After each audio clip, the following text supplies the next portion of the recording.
Chapter number first real numbers में last topic है हमारे पास revisiting irrational numbers. Irrational numbers वो नंबर्स होते हैं जो कि पी बाई क्यू की फॉर्म में नहीं लिखे जाते।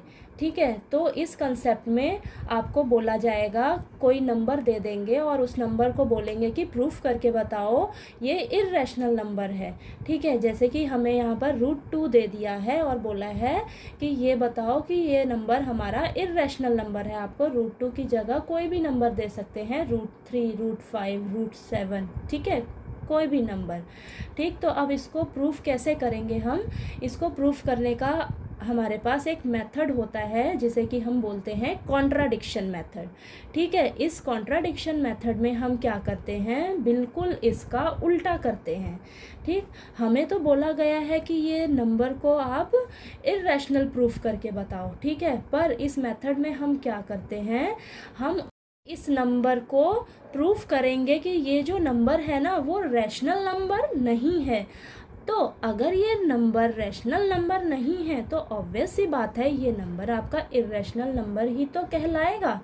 ठीक है, तो हम क्या करेंगे, जो हमें √2 दिया है इसे प्रूफ करेंगे कि ये नंबर जो है हमारा रैशनल नंबर नहीं है। अगर √2 हमारा रैशनल नंबर नहीं है तो ये हमारा इर्रेशनल नंबर ही तो हुआ।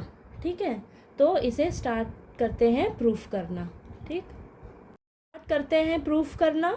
सबसे पहले हम मान लेते हैं कि जो हमें √2 दिया हुआ है वो आपका एक रैशनल नंबर है। ठीक है, √2 जो है वो रैशनल नंबर दिया है। अब जो रैशनल नंबर्स होते हैं वो हमारे p बाई क्यू की फॉर्म में होते हैं, यानी कि फ्रैक्शन की फॉर्म में होते हैं। तो क्या मैं √2 को a/b की फॉर्म में लिख सकती हूँ? ठीक है, a/b की फॉर्म में लिख सकते हैं। क्यों? क्योंकि हम √2 को मान के चल रहे हैं कि ये हमारा रैशनल नंबर है। ठीक है, और जो a और b है ना यहाँ पर वो क्या है, को-प्राइम्स। को-प्राइम्स का मतलब होता है कि जो a और b है ना इन दोनों नंबर्स का 1 के अलावा कोई भी दूसरा फैक्टर नहीं है, यानी कि जो 1 है वही इन दोनों को डिवाइड कर रहा है, 1 के अलावा कोई दूसरा नंबर a और b को डिवाइड नहीं कर सकता। ठीक है, तो अब क्या करेंगे नेक्स्ट स्टेप में, ये जो b मेरा डिवाइड में लिखा हुआ है मैं इसको इक्वल टू के इधर लेके जाऊंगी तो मेरे पास नेक्स्ट स्टेप क्या मिलेगा मेरे को, √2 मल्टीप्लाई में b is equal to a। ठीक है, अब क्या करेंगे नेक्स्ट स्टेप में, आपने क्या करना है, दोनों तरफ स्क्वायरिंग कर देनी है। अगर मैं बोथ साइड स्क्वायरिंग करूँगी तो आपके पास ये आएगा, √2 मल्टीप्लाई में b का होल्स का square is equal to a का स्क्वायर। अब √2 के साथ स्क्वायर आ जाएगा और b के साथ स्क्वायर आ जाएगा इज इक्वल टू a का स्क्वायर। अब रूट और स्क्वायर आपस में कैंसिल हो जाएगा तो क्या बचेगा हमारे पास, 2 × b² is equal to a²। अब ये जो इक्वेशन हमारे पास निकल कर आई है इसे हम नाम दे देंगे फर्स्ट इक्वेशन।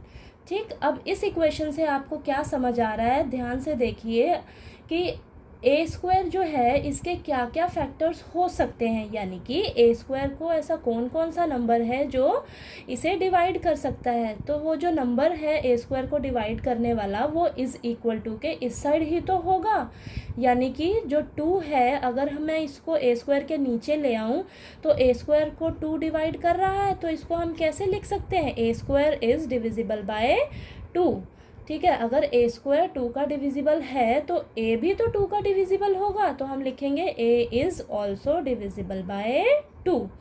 तो इसको कैसे लिखेंगे हम, a is equal to 2c, क्योंकि जो 2 है वो a को डिवाइड कर रहा है, तो इसको हम लिखेंगे a is equal to 2c। जो ये c है ये हमारा इंटीजर है, कोई भी इंटीजर हो सकता है c। ठीक है, तो ये जो वैल्यू हमारे पास आई है a is equal to 2c, आपने क्या करना है, इसे फर्स्ट इक्वेशन में पुट कर देना है a की जगह। ठीक है, a की जगह अगर मैं 2c पुट करती हूँ तो मेरे पास ये आएगा। आपने क्या करना है फिर, 2b² है इस साइड, 2c का स्क्वायर करेंगे तो मेरे पास आएगा, 2 का स्क्वायर किया 4, c का स्क्वायर करेंगे तो c²। 2 और 4 आपस में कैंसिल हो जाएंगे तो हमारे पास क्या बचेगा, B square is equal to 2c²। ठीक है, अब इस इक्वेशन को हम नाम दे देंगे सेकंड इक्वेशन।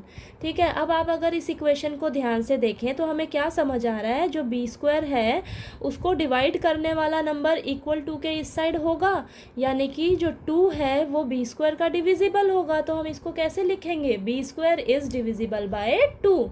अगर बी स्क्वायर 2 का डिविजिबल है तो बी भी तो 2 का डिविजिबल होगा, तो हम लिखेंगे B is also divisible by 2।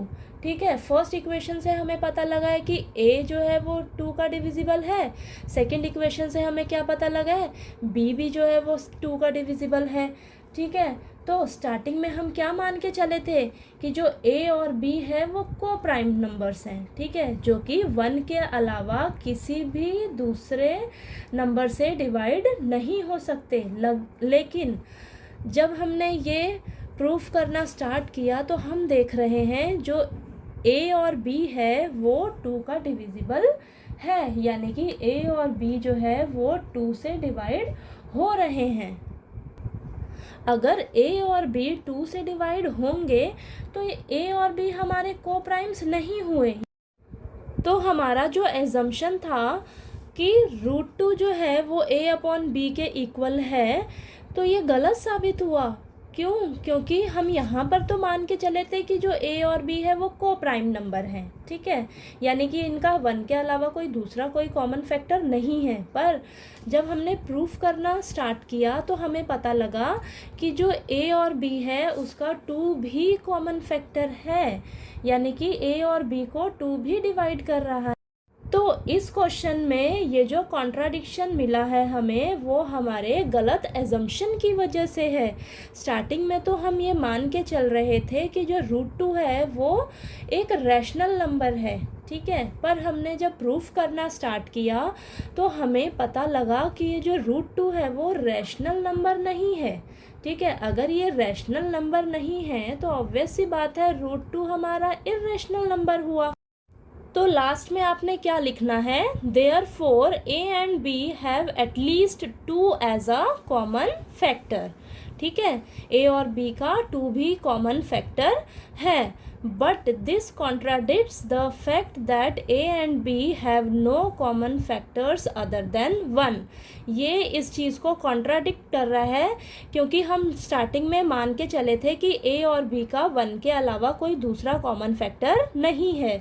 So this contradiction has arisen because of our incorrect assumption that √2 is rational। ये जो कॉन्ट्राडिक्शन ये इसलिए आई है, अराइज हुई है क्योंकि हम स्टार्टिंग में गलत मानकर चले थे कि जो √2 है हमारा वो रैशनल नंबर है। ठीक है, so we conclude that √2 is irrational. अगर हमारा √2 जो है वो रैशनल नंबर नहीं है तो ये जो √2 है वो इर्रेशनल ही तो हुआ। ठीक है।